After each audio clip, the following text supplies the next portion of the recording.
Hey there guys, it's Zologe here, and welcome to the deck profile for the Nekroz. This is a deck that revolves around building up these big, terrifying ritual monsters, using the Djinns to create some sort of soft block, and the big, of course, monster that you're going to be summoning doing this is Trishula, which basically makes it game, you want to go second most of the time, because you do have Denko Sekka, which is basically Solemn Warning or Bust if your opponent runs any back row, and it's just a fancy old time. Since no decks really run Solemn Warning right now because there's so many decks that can just pump out 6,000 damage in one turn that it's just not worth it, and they can generally just bounce back into the game that quickly. This is a deck that really just likes to do this, and it creates this nasty little soft block with Trishula together with a Djinn Demolisher of Rituals together with a Releaser of Rituals. I actually have dual showing this off. It was against Clifford, so I'm sure I'm going to be dual uploading like right after this. So without further ado, let's go into the deck profile. I'm exploring choices as we go along. So first we go for the one Warrior of the Nekroz Exa here. This guy is pretty decent because when he is tributed by a card effect, you can add one Dragon type Nekroz ritual monster from your deck to your hand. So that is basically the Nekroz of Decisive Armor, or your Cataster. Those are the ones you're going to be searching him out, and the Decisive Armor is actually a pretty strong monster in general, so he's pretty cool that he's searchable by the Warrior of Nekroz. However, remember that he has a different effect also, that when he's banished in graveyard, he can target one of banished Nekroz monsters except himself, and then you special summon it. It's not like super duper useful, but it's still a thing that you can do, and it gives you recyclability, which is kind of nice. Next we go for the triple Denko Sekka. This guy is amazing in this deck. You can basically make so many game deciding boards just with this guy alone. If you have a Denko Sekka along with a ritual monster plus a Kaleidomir, you basically have a very strong board that your opponent's going to have a really difficult time getting over. Alternatively, you can also use something like EXOMIRROR together with something like a Nekroz of Trishula, which is going to put your opponent in a very nasty position. Next to go for the double Archmage, you use him basically to search out your Unicorns as well as your Valkyries. When he's tributed by a card effect, you can add one of those to your hand. Also, when he's banished, you can summon one Nekroz monster from your deck to your graveyard, so that's kind of nice. It gives you fuel for additional like Nekroz EXOMIRROR plays and things like that, so it's kind of nice. Next to go for the triple Manju. This is your Stratos. When he's normal or special, when he's normal or flip summoned, you can add one ritual monster or one ritual spell card from your deck to your hand, which is pretty decent because you can add your Kaleidomir, which sets up all sorts of shenanigans that you'll see later. Next we go for the double Demolisher. This guy just makes it so that your ritual monsters that has used this guy as a tribute can't be targeted by your opponent's card effects, which is pretty substantial when it comes to things like a Nekroz of Trishula, which many decks really can't deal with when it can't be targeted by card effects and your opponent can't special summon. Sure, Cleese can do it if they have a laser clip out, but they just need all sorts of shenanigans, and by that time you probably already have something like a Nekroz of Decisive Armor on hand to stop that. Next we go for the double Djinn Releaser of Rituals, because when it's used as a tribute for ritual summon, your opponent can't special summon at all as long as that ritual monster is on board. So if it's something like a Trishula, for example, your opponent's not gonna appreciate that. They're gonna hate you really hard, and it's a really unfair card in general, but it's a really good one too, so it stops so many decks. Like, it shits on everything in the meta right now. It's not even funny.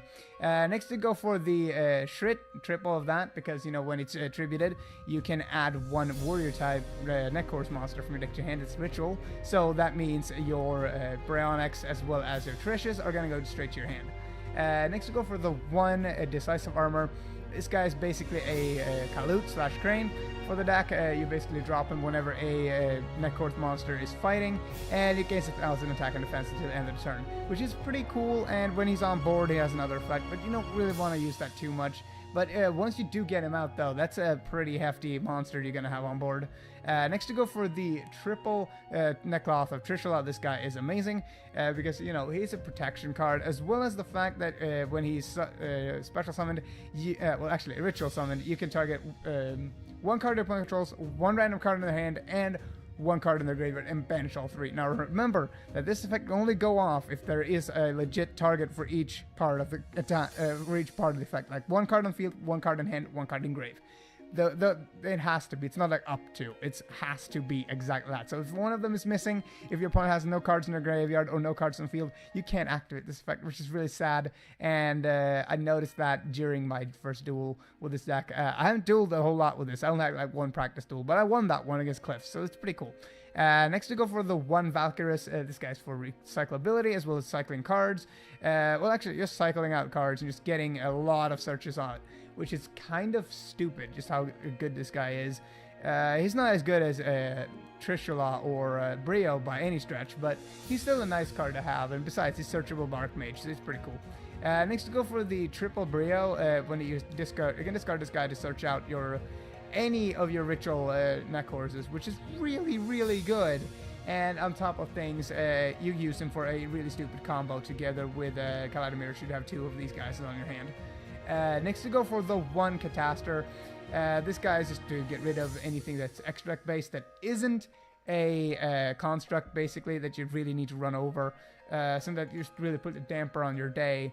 And this guy just gets you out of those sticky situations. On top of things, he is also a nice target for, the Kaleidomirror using a beast, so we can go into Exterio later on in the duel, if we should need that. Next to go for the double Unicorn. I only run two of this because I don't feel like it's super duper necessary, but his recyclability effect is nice, as well as, going for the whole Arclight thing is also pretty decent. And on top of things, he's a Spellcaster too, which, has synergy with, the Archmage. So that's pretty neat. Next to go for the triple Colossalus. This is just to search out a ritual spell card. So just discard this guy to add one ritual spell card from your deck to your hand. So it's basically a Brio, but it searches a ritual spells, which is the second most important part of it.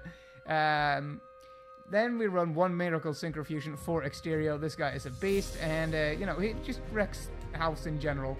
And together with a soft block of Jin and both Jins and a Nekroz of Trishula, as well as a Denko Sekka, your opponent can't do anything, and it's just a all-around just nasty card for them to deal with. Next to go for the triple Preparation of Rites. This card is really stupid in this deck. You just add a level 7 level ritual monster in your hand, aka Brio or Colossalus or Cataster or Unicorn. Well, whoever one of these guys you want to add to your hand, you do so, and then you add a ritual spell card from your graveyard to your hand, should there be one there. And this sets up a lot of plays. It was limited to one in the OCG for a reason. Next to go for the triple Nekroz EXOMIRROR. This card is just really good in general. You just banish cards from your graveyard, or you add them, or you ditch them from your hand to bring out things like Trish, Cataster, and all that card and all that junk. It's basically a main combo piece. It's gonna be what's gonna be summoning the most of your crap, and it's just an all-around nice card to have. Next to go for the triple Kaleidomirror. This card is really stupid because it sets up a lot of cool plays, and it's just an interesting card in general, like dumping cards from an extract to fuel your rituals. That's pretty neat. It's a cool concept, and I just like it. Next to go for the extra deck, we go one shooting Quasar Dragon, double shooting Star Dragon, one Natura Barkion, one Beast, one double Arclight, one Gaia Dragon Thunder Charger, double Exo Beetle, one Castel, one Excision Knight, one Bubble Chain, one Daigusta Emerald, and finally one Natura Exterio. And that rounds up the extra deck, guys. Tell me what you think about this deck, and I'm out!